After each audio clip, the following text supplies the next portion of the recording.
Ya, misal Quran surah ketiga ayat ke-14, paling kanan agak ke bawah. Zuyyina lin-nasi hubbus syahawati minan nisa'i wal banin wal qanatiril muqantarati minal dzahab wal fiddah.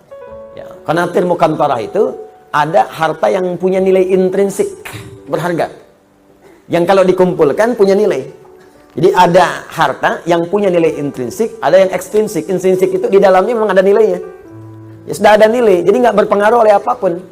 Emas itu, kalaupun pecah, masih bisa dijual. Ya, tapi uang kalau sobek ya kertas kok. Nilainya berubah-ubah. Makanya sekarang selalu mengalami devaluasi. Menurut saya bukan mengalami penurunan, tuh memang nilainya diturunkan dengan kepentingan tertentu. Dulu itu masih menggunakan emas. Ya, masih menggunakan emas. Isyarat Quran, hadis masih dipakai. Bahkan di Amerika pun masih pakai. Pada tahun 1930-an, 1934, dari 1932 itu diuji coba.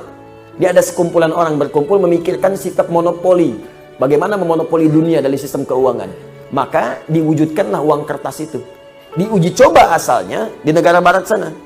Lokal sifatnya. Lokal. Apa yang diuji coba? Ditarik emas-emas dari penduduk lokal, dibuatlah uang kertas. Yang tidak mematuhi diberikan hukuman.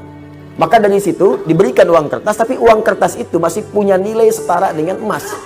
Diberikan per onsnya emas itu setara dengan $20 pada masa itu.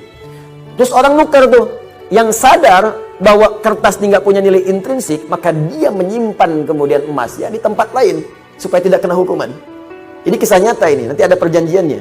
Nah teman-teman sekalian, apa yang terjadi? Ketika uang itu sudah menyebar dan emasnya cukup terkumpul, maka diturunkan, didevaluasi nilainya. Yang tadinya per onsnya $20, ya diturunkan nilainya.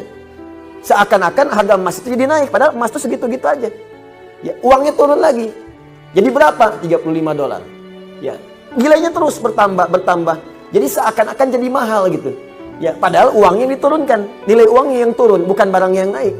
Apa yang terjadi ketika mereka melihat kemudian jadi nilai itu berkurang, si emas itu kemudian punya nilai lagi, disetarakan lagi, akhirnya mereka borong lagi. Melihat uji cobanya berhasil, maka dipaksakanlah ke seluruh dunia. Maka dipaksa mata uang yang kita gunakan untuk turun nilainya. Mata uang mereka naik. Makanya satu kita balas dengan 13.000. Mereka cuma mengeluarkan satu, kita keluarkan 13.000. Dikuraslah kemudian harta benda kita keluar. Itu paling gampang. Makanya nggak ada nilainya. Tempat lain ada yang 20.000. Mereka ngasih satu, kita ngasih 20. Dan yang paling gampang itu kan kertas. Kertas kalau disobek, dihilangkan nilainya, nggak ada nilai. Sudah pulaunya keluar, sudah hartanya keluar, sudah emasnya diambil, ditukar dengan kertas. Mana ada kita nukar emas dengan kertas?